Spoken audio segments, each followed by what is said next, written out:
तो फाइनली रघुवीर और लक्ष्मी ने मिलकर चली है जिया और गायत्री के खिलाफ एक नई चाल। शो में आने वाला है एक नया ट्रैक, इसी की अपडेट लेकर आई हूं मैं इस वीडियो में।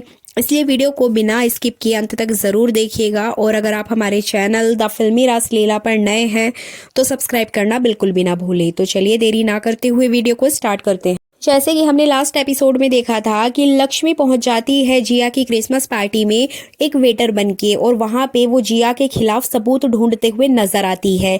इसी बीच जिया उसको पकड़ लेती है, लेकिन तभी अचानक से रघुवीर सेंटा के रूप में वहां पर पहुंच जाते हैं और उसको बचा लेते हैं। आपको बता दें कि रघुवीर ने जैसे कि लक्ष्मी को वचन दिया था, उसको वादा किया था कि वो उसकी हेल्प करेंगे, तो उसी वादे को निभाने के लिए रघुवीर उसके पीछे पीछे चले आते हैं, क्योंकि उनको भी पता है कि जिया ने एक पार्टी ऑर्गेनाइज की है और इस पार्टी में जरूर कुछ ऐसा होगा जिसकी वजह से कार्तिक के केस में एक नया मोड़ आएगा। तो आपको बता दें कि इसी वजह से वो लक्ष्मी का पीछा करते करते उस पार्टी में पहुंच जाते हैं लक्ष्मी की हेल्प करने के लिए। अब यहाँ पे सबसे बड़ा ट्विस्ट तब आएगा जब गायत्री और जिया आपस में एक डील करते हुए नजर आएंगे कि लक्ष्मी को घर से बाहर निकाल देना है और लक्ष्मी की जगह जिया को देनी है कार्तिक की लाइफ में। तभी जिया कार्तिक के खिलाफ किए गए केस को वापस लेगी। तो इस तरीके की एक डील होगी, लेकिन लक्ष्मी इस डील को नहीं सुन पाएगी। लक्ष्मी अपना काम करते हुए नजर आएगी पूरी पार्टी में, जिया के अगेंस्ट सबूत ढूंढते हुए नजर आती है, जिसमें कि रघुवीर उसका सपोर्ट करता है। बट आपको बता दें कि इसी बीच और जिया और उसकी माँ को भी शक हो जाता है इस वेटर पे। वो समझ जाते हैं कि ये वेटर नकली है और यहाँ पे कुछ ना कुछ यहाँ गड़बड़ कर रहा है। जिसके बाद लक्ष्मी सारे सबूत इकट्ठा करके रघुवीर के साथ जिया के कमरे में चली जाती है और वो कमरा अपने से लॉक हो जाता है।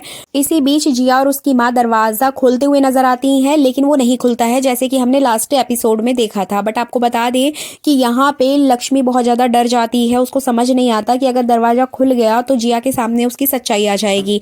अब यहाँ पर रघुवीर उसके सामने ऑप्शन रखता है कि या तो तुम दरवाजा खोल के जिया के सामने सब कुछ सच बता दो, या फिर खिड़की से कूद जाओ। लक्ष्मी यहाँ पे डर जाती है कि वो खिड़की से कैसे कूदेगी, उसको डर लगता है, लेकिन रघुवीर बार बार उसको फोर्स करता हुआ नजर आएगा अपकमिंग एपिसोड में। तो आपको बता दें कि यहाँ पे लक्ष्मी और रघुवीर खिड़की से कूद कर वहां से भाग जाएंगे सबूत को लेकर। और फाइनली जब कमरा खुलेगा तो कमरे के अंदर लक्ष्मी और रघुवीर नहीं मिलेंगे, और यहाँ तक कि जिया और उसकी माँ को लक्ष्मी की असली पहचान भी नहीं पता चलती है कि वो नकली वेटर कौन था। तो इस तरीके से लक्ष्मी और रघुवीर अपने इस प्लान में कामयाब हो जाएंगे। लेकिन लक्ष्मी को सबसे ज्यादा शौक तब लगता है जब वो इस पार्टी में अपनी सास गायत्री को देखती है। लक्ष्मी समझ नहीं पाती कि अभी गायत्री की वजह से कार्तिक का केस बिगड़ चुका है, लेकिन ये दोबारा यहाँ पर क्या कर रही है। लक्ष्मी को उनकी प्लानिंग के बारे में पता ही नहीं चलता है कि जिया और गायत्री मिलकर उसके खिलाफ यहाँ प्लानिंग करते हुए नजर आ रहे हैं। इसी बीच रघुवीर को भी शौक लगता है कि तुम्हारी सास ऑलरेडी ये केस बिगाड़ चुकी है, उसके बाद भी यहाँ पर क्या कर रही है। तो कहीं ना कहीं लक्ष्मी और रघुवीर के माइंड में ये बात चली जाती है कि लक्ष्मी की सास भी जिया के साथ मिल गई है, कुछ ना कुछ वो गड़बड़ करते हुए नजर आएगी इस केस में। पार्टी में लक्ष्मी जैसे ही अपनी सास को देखती है तो वो उससे मिलने की कोशिश करती है, लेकिन रघुवीर उसको मना कर देता है कि अगर तुम अपनी सास से मिलोगी तो जिया को सारी सच्चाई पता चल जाएगी और तुम्हारा प्लान यहीं पे फ्लॉप हो जाएगा। तो इस तरीके से रघुवीर लक्ष्मी को समझाता है कि अपनी सास को छोड़ो और अपने प्लान पर फोकस करो। तो इस तरह से अपकमिंग एपिसोड बहुत ज़्यादा धमाकेदार होगा, क्योंकि एक तरफ जिया और गायत्री हैं और दूसरी तरफ लक्ष्मी और रघुवीर। अब देखना दिलचस्प होगा कि दोनों में से किसकी जीत होती है। तो ये थी अपकमिंग एपिसोड की फुल अपडेट। आई होप आपको ये वीडियो पसंद आई होगी। वीडियो अच्छी लगी है तो लाइक ज़रूर कीजिएगा। चैनल पर नए हैं तो सब्सक्राइब करना बिल्कुल भी ना भूलें। Thank you so much.